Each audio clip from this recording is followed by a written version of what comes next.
Jésus dit une parabole aux invités lorsqu'il remarqua comment ils choisissaient les premières places.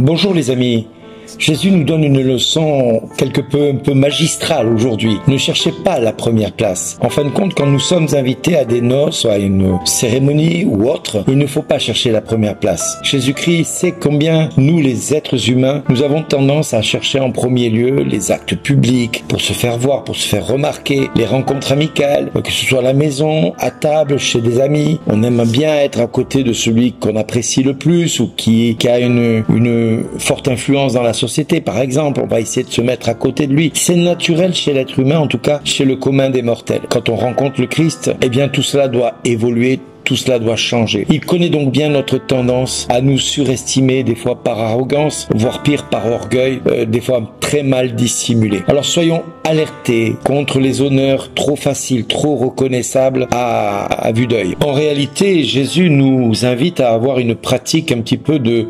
contrition qui va aller vers l'humilité, contrition un peu parfaite, une contrition qui consiste à ne pas nous juger supérieurs aux autres, qui consiste vraiment à être semblable aux autres, voire même inférieur aux autres pour ne pas être dans une arrogance exacerbée. Avoir conscience de notre insignifiance individuelle donne quelque part une forme de vertu globale dans notre vie de tous les jours. C'est pourquoi le Seigneur nous propose par précaution de ne jamais choisir la première place mais plutôt la dernière place. Il nous invite vraiment à rejeter tout ce qui est la reconnaissance de la part des hommes parce qu'elle vise à nous élever vers un orgueil au lieu de nous élever en esprit vers l'humilité parce que Jésus était doux et humble de cœur. Nous ignorons vraiment la réalité intime de ce que l'autre pense à notre sujet, donc veillons à ne pas nous élever au-delà de ce que l'autre pense et de ce que l'être humain qui est en face de nous voudrait que nous ayons comme pensée de nous-mêmes à ses yeux. Nous ignorons trop souvent la petitesse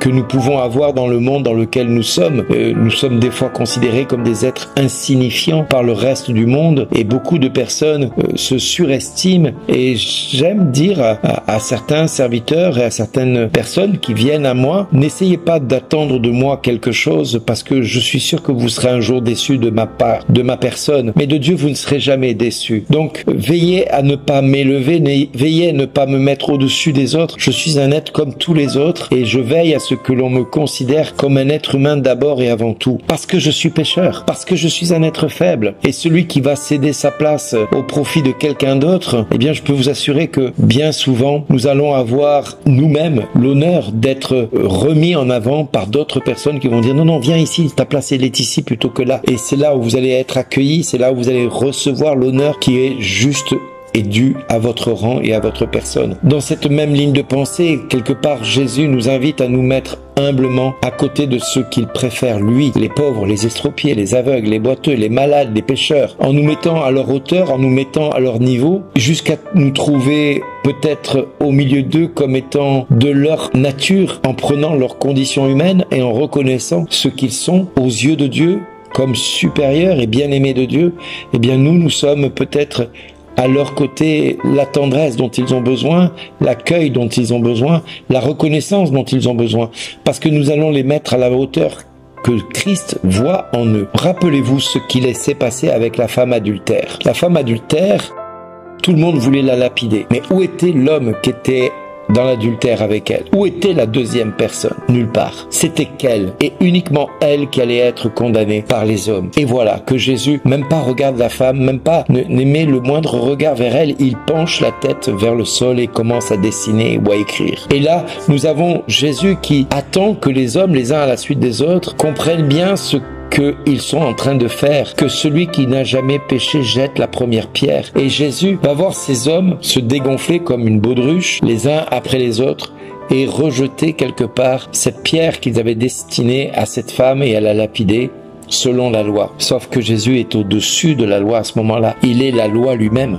Donc quelque part, c'est lui qui fixe la sentence qui doit être juste et pas injuste selon les hommes. Parce que la moindre de justice aurait été que les hommes amènent l'homme et la femme qui étaient dans l'adultère. Or, ils n'amenaient qu'une des deux personnes prises en flagrant délit d'adultère. Et prise en flagrant délit, ça voulait dire que l'autre était là. Mais ils ne l'ont pas pris. Ils l'ont laissé. Ils n'étaient pas coupables. Seule la femme était coupable. Donc vous voyez, il y a quand même des fois une justice humaine qui n'est pas à la hauteur de l'enjeu. Et Jésus va attendre que ces hommes vont se dégonfler les uns après les autres pour s'attacher à ce qui est juste et bon, ce qui est juste et sain à leur égard. Et au fur et à mesure qu'ils vont se dégonfler, alors il va se passer un événement un peu particulier. Jésus va voir cette femme toute seule et il va la regarder et il va lui dire « Moi non plus, je ne te juge pas. Va et ne pêche plus. » Il n'aimait aucun regard condamnant. Il aimait simplement la chose comme quoi tout ce qu'elle vit, il en prend conscience. Il sait qu'elle est coupable, mais il ne va pas la juger, il ne va pas la condamner, il va simplement lui dire « va et ne pêche plus ». Et c'est l'honneur que Dieu va faire auprès de cette femme qui ne sera jamais condamnée par Jésus. Et cette femme, je suis sûr qu'elle a su être reconnaissante envers Jésus. Si le Christ occupe dans le monde, quelque part bien souvent la dernière place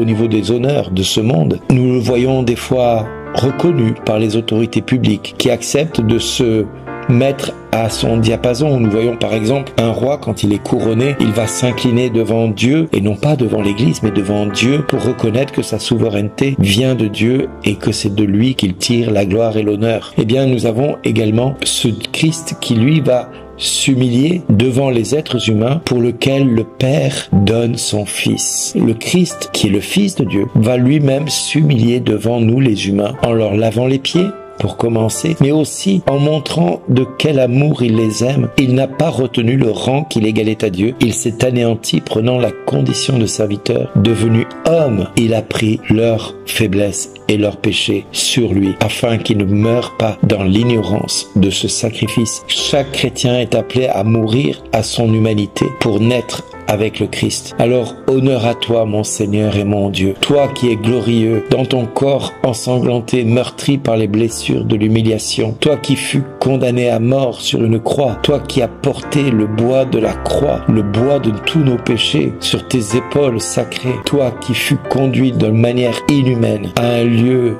de supplice comme nulle part ailleurs. Oui, tu as donné ta vie pour que nous ayons la vie en abondance. Et heureuse faute qui nous a valu un si grand salut. Merci, Père, dans le nom de Jésus, d'avoir livré ton Fils pour qu'il prenne en nous la place qui est la sienne dans notre vie et que nous le mettions dans notre vie à la première place. Oui, Seigneur, viens en nous manifester ta gloire. Viens en nous manifester ta présence. Merci, Père, dans le nom de Jésus. Amen. Merci profondément d'exister. Amen.